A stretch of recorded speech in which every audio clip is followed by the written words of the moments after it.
All right, we are live, episode 16 of Real Life Lounge, and we are continuing the homeschool life. This is part 5, and we have a very special guest with us tonight. The screen's looking a little different. Yeah, so we have Maria Stalsberg on. She is one of our dear friends and also the founder of Our Village School, which is the fun outdoor school that our girls go to and have been for about a year and a half. So, Maria, welcome to Real Life Lounge. We're so grateful to have you here tonight. Yeah, thanks for having me. I feel like I'm sitting right along with you in your cozy little basement now. Yeah, so tell us about your family first. How old are your kids? How many do you have? Yeah, so my husband Dave and I have 4 kids. Our oldest is 10. So we have 2 girls that are 10 and 8. Who are besties with the fish girls. And then we have 2 boys who are 4 and 5. So yeah, got what we got going on at our house. Yeah. So how long have you homeschooled? When did you start? Have you always homeschooled? No, funny. Okay, wait. I have to talk about the guinea hen. Can you hear the guinea hen right now? Maybe slightly. A little bit, yeah. Okay, a little bit. So we're keeping it with the real life theme here. We do have guinea hens and chickens, and the guinea hen has decided to go crazy right now. So there just might be a little bit of that in the background. No, I think anyway, yeah, we'll just go roll with it. No, we actually did not plan to homeschool at all. Dave and I were raised in the public schools and had great experiences as kids. And so we had no intention of it. I am a teacher by trade. And so I taught 1st and 2nd grade in the private schools. And when we sent our oldest to the public schools, there was just something different about it. And I kind of had this nagging feeling of I just don't know. I don't know if this is the right decision. And a lot of people were really excited that their kids were out of the house. And we really felt like we had a hole in our house in the day. We were waiting for her to come back. And it just, so anyways, fast forward so she did kindergarten and part of 1st grade in the traditional schools. And then COVID hit and changed the world. And that kind of pulled the curtain back for us. And so we just, really took a good look at what they were doing and what they were being asked to do. And at that time, it was we weren't sure if they were going to be in person or doing distance learning. And so it was then fall of 2020 that we decided to kind of pull the plug. And we just decided, I looked at Dave one day, I said, I think I'm just going to try this homeschooling thing out, and we're just going to kind of go with it. He's like, go for it. It's all you. If you want to do it, go for it. So we did. Was it meant to be an experiment to see how it would go? Or were you going to be like, we're diving in, this is what we're doing?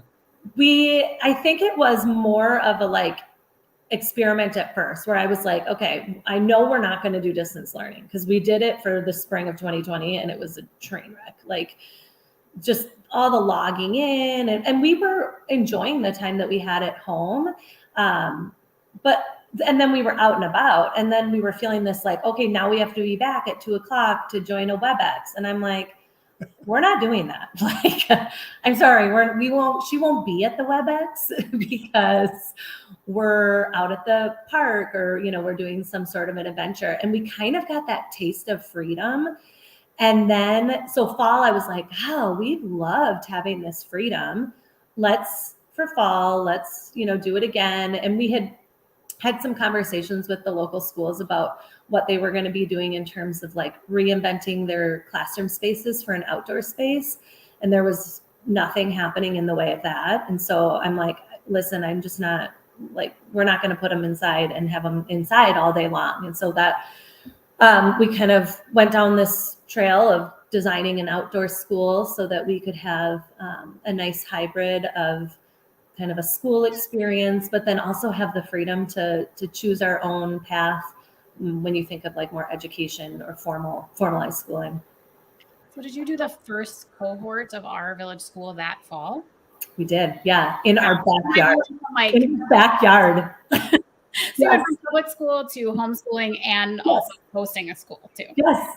I was like, you know what? I'm going to put something out there and just see if like anybody is interested in this. And I'm going to host it in my backyard. And I threw up like a sign up genius. And I was like, I don't know, maybe some people are interested in doing this. Like everything was closed. Like there was no enrichment classes. It was like everything was digital. And I'm like, well, what's the big miss here? Like we can do some of these things outside. And so I threw that up and it sold out right away. And now we have 105 kids and we started with like 15 in 2020. So it's been really fun. Yeah. And what a great example of kind of the true essence of entrepreneurship, which is I see a problem. Yeah. I don't see a solution that exists today. I'm going to create that solution myself. Exactly. That's exactly what I started out looking for something that was like our village school and just couldn't find it. And I was like, well, guess I'm going to create it. So now that you've done this homeschool journey for a couple of years now, what we tell people is that we can't unsee what we've seen, right? So talk a little bit about what the homeschool experience has meant to you and your family, but also like what you've been learning along the way as it pertains to like the way of life of a homeschool family. Yeah. I think like the first word that comes to my mind is just the freedoms that it brings us. Like just to do what we want and go where we want and experience what we want. That it would feel like really a loss of freedom if we went back into the system. Like, I feel like we have the authority now to choose. Like, it was a beautiful day outside, so we didn't do much in the way of anything formal for curriculum. We just kind of did life, and they came along with me, and we were outside most of the day and just kind of enjoying it. So that's been like the hugest benefit for us as a family, and just with our lifestyle, it's allowed us to travel a lot more. We take off for the month of January and spend it in Florida because it turns out you can learn anywhere in the world. It doesn't have to be at your local school. So yeah, we've loved that. So talk a little bit more, obviously Tuesday, Wednesday, Thursday probably revolve a little bit more around our village school, but what when it's not our village school time or on Monday and Friday, kind of what is your life look like? Included to taking them with you, but do you have curriculum? Totally. What do you do? We kind of do both. So we do have, I don't know that there's getting around like not having a math curriculum. You can of course count acorns and do things in that way, but at some point you probably will need some sort of a curriculum for math. And so we do have a curriculum for that. So we kind of structure things as like a rhythm in our house, and it's loose. So we're not bound to that. So if there's something going on, well, screw the rhythm. Like the rhythm's out the window then, and we're going to go to take up that experience and take advantage of it. But if we're in the rhythm, it's math, and the girls are doing that self-paced. The boys, people always ask that, like, well, what do your boys do? What are they learning how to do? I'm like, well, they're playing because they're 5 and 4. So they're doing a lot of playtime. Ezra, our 5-year-old, he is interested in reading. So I'll spend about 15 minutes with him on Monday, Friday, sometimes on Wednesday. We'll do a little bit of more structured reading. And then the girls do, outside of math, they'll do some typing practice, writing. We don't do in our house quite yet. We don't do a formal curriculum for that. I'm a big believer in just keeping like the love of writing instilled in them and not sucking the life out of it very early. So I just encourage them to just write. Like, I'm not going to grade it. I'm not going to correct it. I want you to, it's almost like journaling. If you want, write a story. Sometimes I might ask them if they want a prompt. Like last week, there was a prompt that I had seen. I think it was Brave Writer. And it was, the prompt was, there's a tiny, one day you wake up and you discover a tiny door inside of your house. Who lives behind that door? And I was like, just write, tell a story. And it was so cool to see those stories come out of them. So we don't do anything though formal. I just want them to not hate writing, basically. And then we read a ton, as much as we can. We're at the library every week, and they're just tearing through stacks and stacks and stacks of books because they have time. Like there's ample time to read and read and read and read. So, yeah. You had mentioned for the interview, because the interviewer for that magazine told me about it, that homeschooling is so much more about guiding their learning. And I loved that line. Can you speak a little bit more Yeah.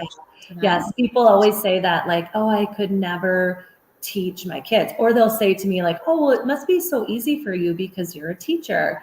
And it's just the opposite. Like, I think a teaching degree teaches you how to manage a class of 28 or 34 kids. It's classroom management that you mostly get out of that. And I don't feel like I'm teaching the girls, especially. I mean, there are times like we do spelling. That's another curriculum that we do have. And so I'll work through the lesson, but otherwise they're kind of their journey is on their own. Like it's self-paced. And I always say to them, like, hey, I'm here as a resource for you. And so, in fact, I said this today. I'll give you this example. One of the girls was struggling today with fractions, and she was getting like a really, like, just kind of agitated about it. And I said, buddy, don't let it get to that point. Like, I'm here as a resource. So if something isn't making sense to you, like, check in with me and say, hey, I need a little bit of explanation on this. And then we jump into it together. And I don't necessarily know exactly what she's doing. And so I'll sit down and I'll say, okay, let's watch the lesson together, and we'll watch it together. And I'm relearning right alongside her. So it's not like, you know, I have a math degree and I know these things. Like a lot of times I'm like, okay, what are we doing here? Because I don't remember how to do this. What did that one speaker say at Wild and Free? She said, I didn't realize how dumb I was until I started homeschooling. Totally. Yes. Yes. Yeah. So I feel like I'm just there to, I mean, yeah, exactly. Like just be a guide on the side, just kind of helping foster, help put resources in their hands, you know, help pull good books in. Like we were at the library today. The girls are really interested in getting a goat. As you know, you guys probably have heard, they're like hard pressed on the goat right now. And so we're at the library and I said, hey, like, you should probably check out some books. Like you're doing a report on it, and this would be a good opportunity for you to get some books. And so they were like, oh yeah, let's do that. They sat down at the catalog and checked out a bunch of books. And so it's just kind of those things. I didn't reserve them all and plop them down in front of them. I just said, hey, you want to get a goat, so got to do the homework on it. And here would be a good spot to grab some of those resources. So, and it isn't learning just so much more like meaningful when it's self-interest guided and not like an edict from above telling you what you need to do. Yeah. I mean, it doesn't make sense to me in my mind, like in a time where there's infinite knowledge and information, why some things are deemed more important to learn than others. Like, why should every kid necessarily learn, for example, geology? Like, if they're not interested in that, and they're interested in biology, like, why would I force that unit on them when they could go way deeper in something that is of interest to them?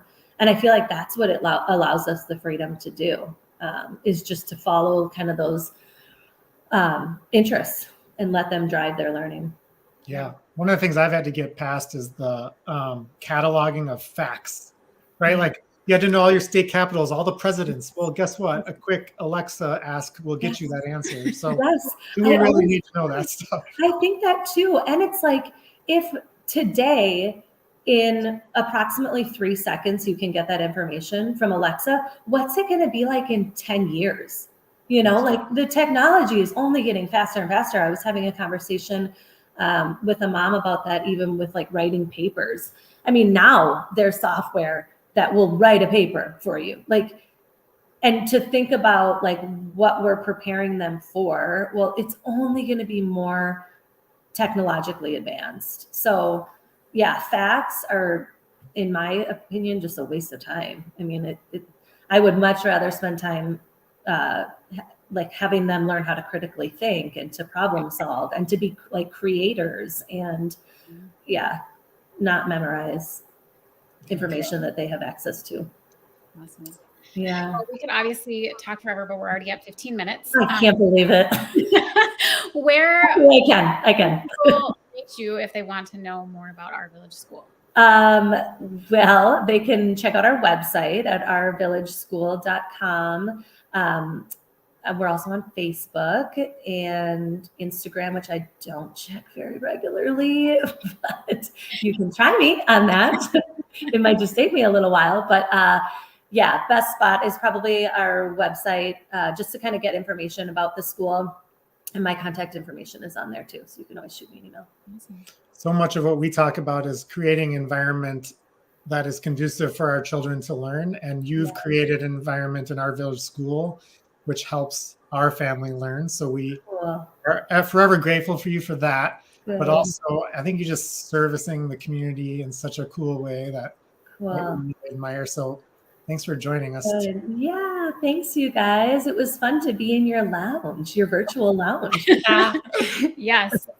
Thanks everyone for tuning in tonight. Make sure to like, subscribe, follow, and share. And if you have any questions for us or Maria, be sure to reach out. Have a good night. Bye.